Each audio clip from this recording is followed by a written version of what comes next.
Olá, está começando agora o Justiça para Todos. Confira os destaques de hoje. PEC 37. Grupo de trabalho discute adaptações ao texto da proposta que retira o poder de investigação do Ministério Público. CPF pode ser cancelado se houver fraude com o cadastro. Decisão do TRF da primeira região dá direito a um novo número de registro. ENCLA apresenta propostas de aperfeiçoamento do novo Código Penal. Estado do Amapá não pode interromper fornecimento de remédios para soropositivos e de leite em pó para bebês de mães com HIV.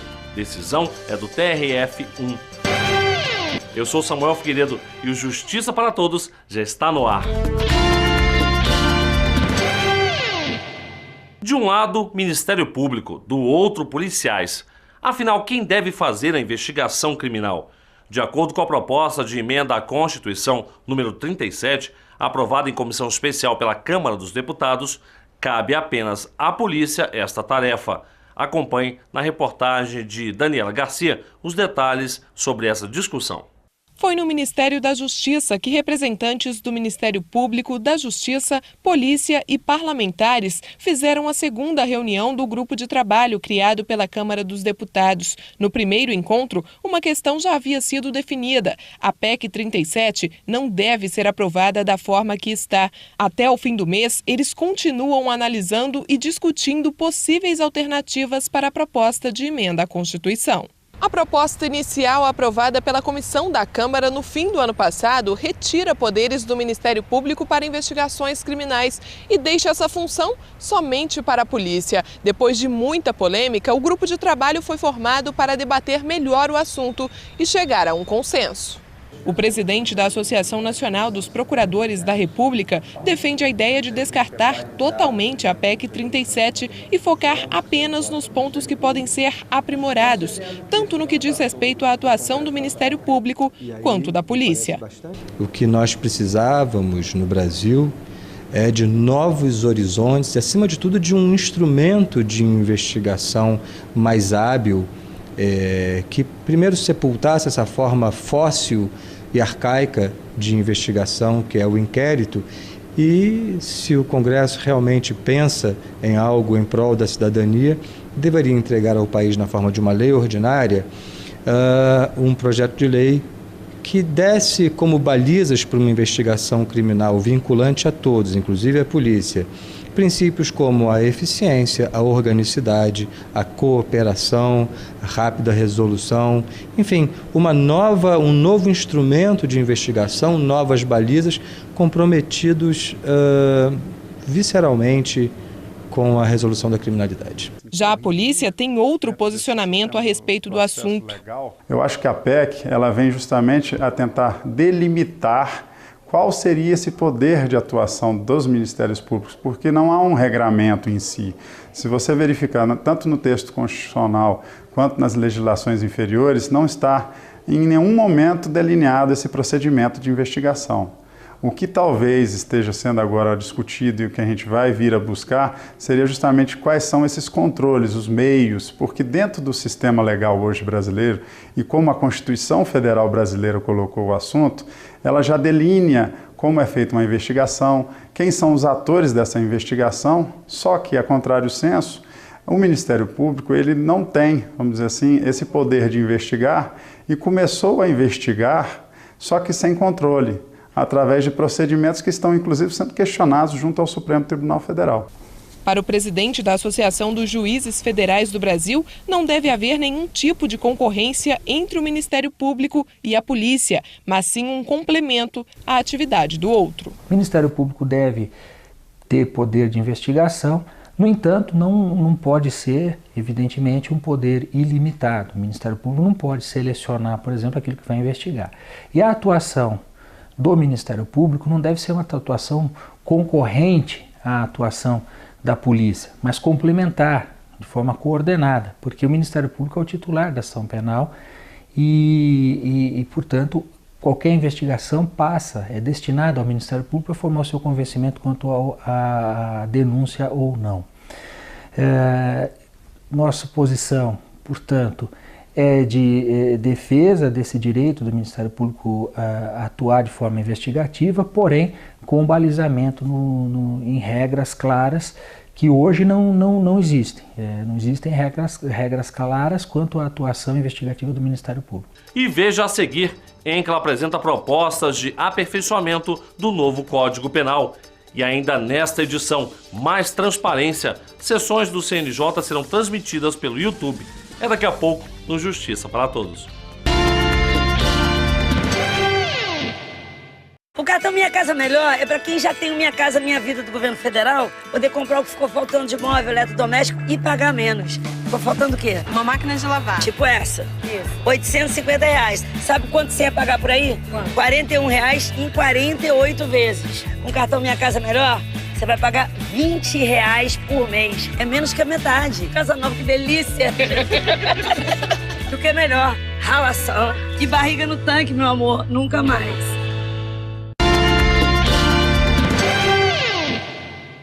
O presidente do Supremo Tribunal Federal e relator do processo do Mensalão, ministro Joaquim Barbosa, negou os embargos infringentes apresentados pela defesa do ex-tesoureiro do PT, Delúbio Soares. O ministro alega que esse tipo de embargo não é válido porque não está presente na lei que regula as ações do STF. Ainda cabe recurso ao plenário da decisão de Joaquim Barbosa. E a Estratégia Nacional de Combate à Corrupção e à Lavagem de Dinheiro, a ENCLA, se reuniu em Brasília para apresentar propostas de aperfeiçoamento do novo Código Penal.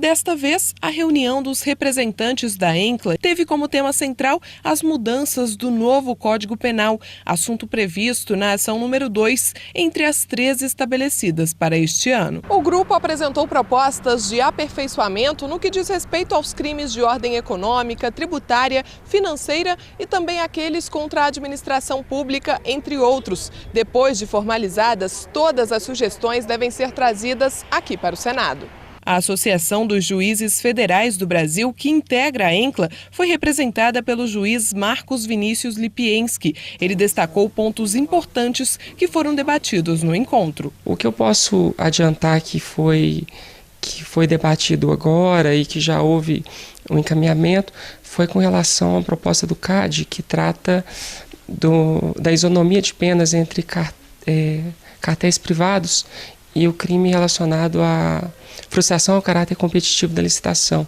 que hoje está previsto, salvo engano, no artigo 317 desse projeto. A sugestão encaminhada pelo CAD e aprovada por unanimidade, como eu disse anteriormente, ela trata de sugerir uma isonomia entre essas penas, de modo que o caráter a penação dessa atividade tendente a restringir o caráter competitivo da licitação, ela tem a pena semelhante à do cartel privado. Pelo menos mais 4 questões foram abordadas no encontro. Outra reunião como esta deve acontecer antes da entrega do documento ao Senado. O Conselho Administrativo de Defesa Econômica, Advocacia Geral da União, Ministério Público Federal, Departamento de Polícia Federal e outros órgãos participaram do debate. Existem algumas questões que acabam sendo levantadas durante a reunião, a partir das sugestões encaminhadas pelos diversos membros e até pela própria vivência de cada um desses grupos. São sugestões que às vezes precisam de um maior tempo de amadurecimento. Então logo haverá outra, até porque, se não me engano, o prazo para a entrega das sugestões ao Senado está se encerrando, se não me engano, em julho. Se for comprovado o uso fraudulento de CPF, é possível conseguir um novo número. A decisão é do Tribunal Regional Federal da Primeira Região. Imagine ficar com o nome sujo sem ter comprado nada porque alguém está usando o seu CPF indevidamente. É muita injustiça a pessoa estar usando o CPF da pessoa sem a pessoa estar sabendo. Constrangimento total, porque eles ligam, perturba e é uma coisa que você não está devendo. Aí é um protocolo para você tirar todos os seus documentos de novo, né? É muito desagradável, Deus me livre. Nunca aconteceu comigo não, né?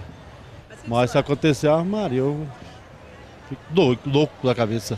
De janeiro a setembro do ano passado, foi registrado mais de 1,5 milhão de tentativas de fraudes envolvendo documentos no Brasil, segundo o levantamento da Serasa, empresa de análise de crédito, um aumento de 13% em relação ao mesmo período de 2010. Um caso envolvendo fraude de CPF chegou ao Tribunal Regional Federal da Primeira Região. O requerente da ação pediu o cancelamento do número e a emissão de um novo porque outra pessoa estaria utilizando indevidamente o cadastro. Mas a Fazenda Nacional alegou que seria necessária a apuração criminal dos fatos para a concessão de um novo registro. As normas específicas da Receita são muito restritas quanto a essa possibilidade.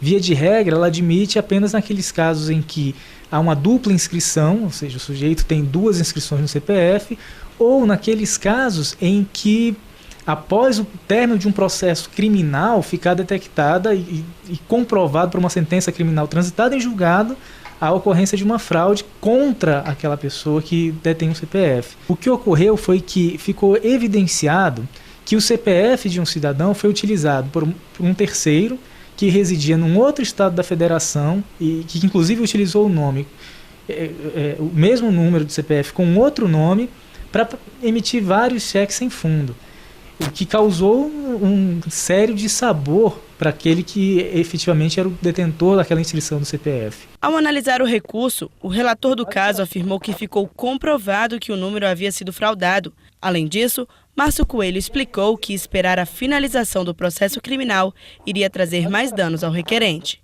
Num mundo como o nosso, onde todos diariamente são obrigados a praticar uma série de operações financeiras e operações bancárias, alguém que se veja impedido de praticar isso por conta de um estelionato, de uma fraude praticada por um terceiro, vai estar sofrendo uma séria limitação dos seus direitos.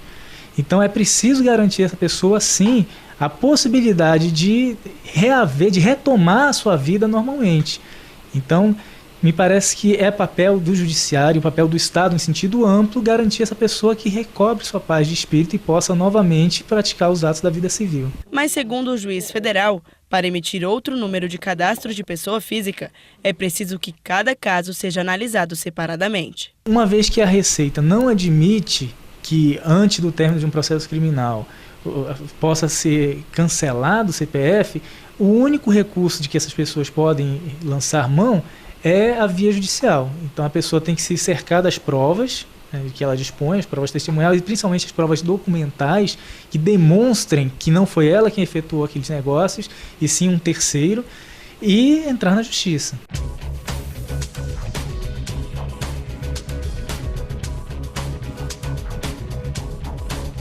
O Tribunal Superior Eleitoral abriu a exposição Voto no Brasil, uma história de exclusões e inclusões. A mostra, que conta a história das eleições no país de 1532 até os dias de hoje, fica aberta ao público até 19 de dezembro no Museu do TSE em Brasília. A seguir, sessões do Conselho Nacional de Justiça serão transmitidas pelo YouTube. E ainda, resolução do CNJ obriga cartórios a realizar casamentos de pessoas do mesmo sexo. É daqui a pouco, logo depois do intervalo. O cartão Minha Casa Melhor é para quem já tem o Minha Casa Minha Vida do governo federal, poder comprar o que ficou faltando de móvel, eletrodoméstico e pagar menos. Ficou faltando o quê? Uma máquina de lavar. Tipo essa? Isso. R$850. Sabe quanto você ia pagar por aí? Quanto? R$41 em 48 vezes. Com o cartão Minha Casa Melhor, você vai pagar R$20 por mês. É menos que a metade. Casa nova, que delícia! O que é melhor? Ralação e barriga no tanque, meu amor. Nunca mais. O Conselho Nacional de Justiça aprovou uma resolução que obriga os cartórios de todo o país a celebrar casamento civil e converter união estável homoafetiva em casamento. Com essa decisão, os cartórios não poderão rejeitar o pedido. Caso se recusem a concretizar o casamento civil, o juiz corregedor do Tribunal de Justiça local deverá tomar as providências. E a partir de agora, as sessões do Conselho Nacional de Justiça poderão ser acessadas pelo YouTube. A intenção é dar mais transparência aos trabalhos do CNJ. As sessões do plenário do Conselho Nacional de Justiça poderão ser acessadas na íntegra no YouTube. Os vídeos ficarão disponíveis por um prazo de 24 horas após o término de cada sessão plenária. A medida, além de dar mais transparência aos trabalhos, vai garantir um cumprimento da Lei de Acesso à Informação, que prevê que os órgãos públicos devem garantir aos cidadãos acesso ágil às informações. O endereço para acessar os vídeos é www.youtube.com/CNJ. O Tribunal Regional Federal da Primeira Região, com sede em Brasília, decidiu que o estado do Amapá não pode interromper o fornecimento de remédios para soropositivos e de leite em pó para bebês de mães com HIV. Acompanhe os detalhes na reportagem de Gisele Mourão.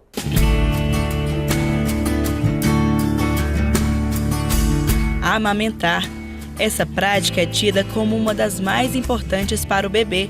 Crianças que recebem o leite materno como alimento exclusivo aos primeiros 6 meses de vida são mais resistentes a infecções, alergias, doenças e até mesmo complicações mais simples, como cólica e o estresse, explica essa especialista. A amamentação ela é muito benéfica para os bebês, principalmente porque é a primeira vacina. Então, você amamentando o seu filho, você vai ter mais imunidade para a criança e com isso ele vai ter mais anticorpos, vai adoecer menos, vai ter uma alimentação sadia, não vai ser um bebê obeso, vai ser um bebê que tem um ganho de peso saudável. Então, a amamentação ela traz só benefícios e para a mãe também, né?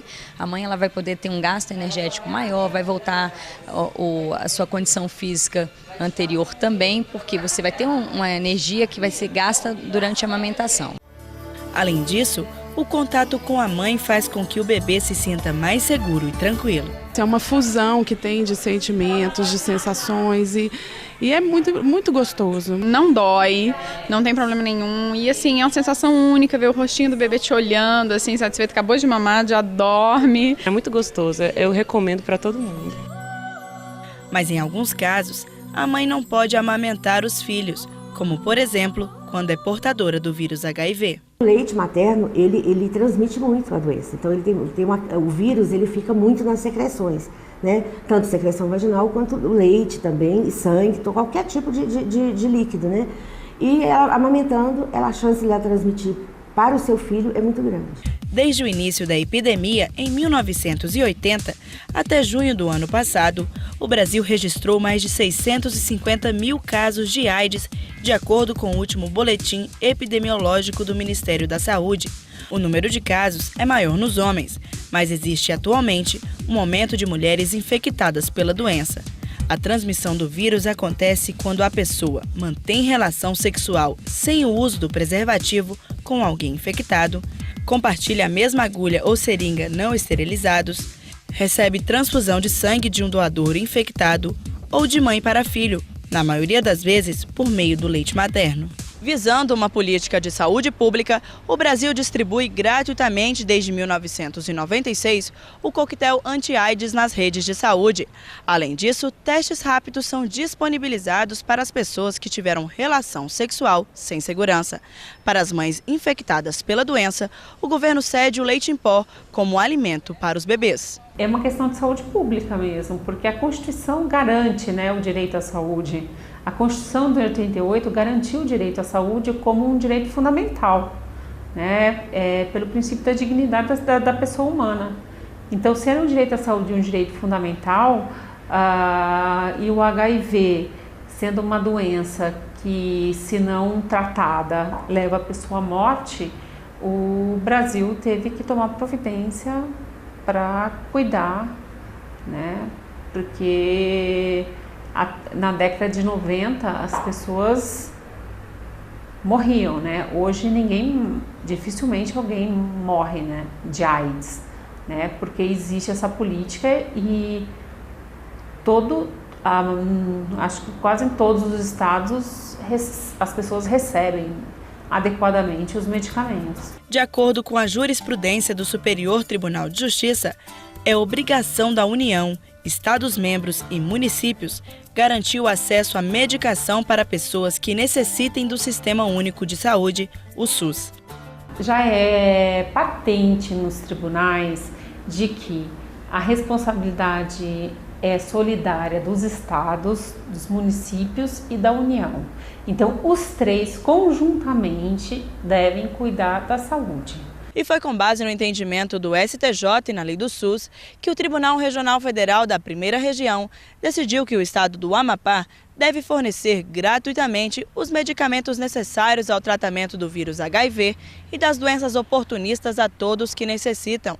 Além disso, devem ser fornecidos kits de teste rápido às grávidas que não fizeram pré-natal e leite NAN aos bebês de mães soropositivas. A Justiça Federal entende, tanto em caso de medicamento, como em caso do leite NAN para o menor, o recém-nascido, de filho de portadores, melhor dizendo, portadora do vírus HIV, é uma obrigação do SUS. A Justiça obriga a fornecer o leite NAN para o recém-nascido, porque uma das formas de contágio do HIV é pelo leite materno. Então, toda criança recém-nascida não deve, se a mãe é portadora do vírus HIV, não deve mamar na mãe, porque apesar das vantagens do leite materno, no caso do HIV, transmite também o HIV. A sentença condenou o Estado, a União e o município de Macapá. E por se tratar de uma ação civil pública, a decisão foi apenas para o local onde se originou a ação. Mas se algum soro positivo não receber de forma gratuita os medicamentos, ele pode entrar na justiça. Poderá entrar e com certeza terá o mesmo sucesso que se tem quando se pede remédios para caros, especiais, importados para câncer, etc. Porque o Superior Tribunal de Justiça também já tem jurisprudência, não só a Justiça Federal, de que o NAN, por ser um bem para a sobrevivência essencial para a criança, filho de portadora do vírus HIV, é uma obrigação do SUS. Você pode também assistir ao Justiça para Todos na página da JUF na internet ou no canal da associação no YouTube. O endereço é www.youtube.com/tvajuf. E o Justiça para Todos de hoje termina aqui. Obrigado pela sua companhia e até o nosso próximo encontro.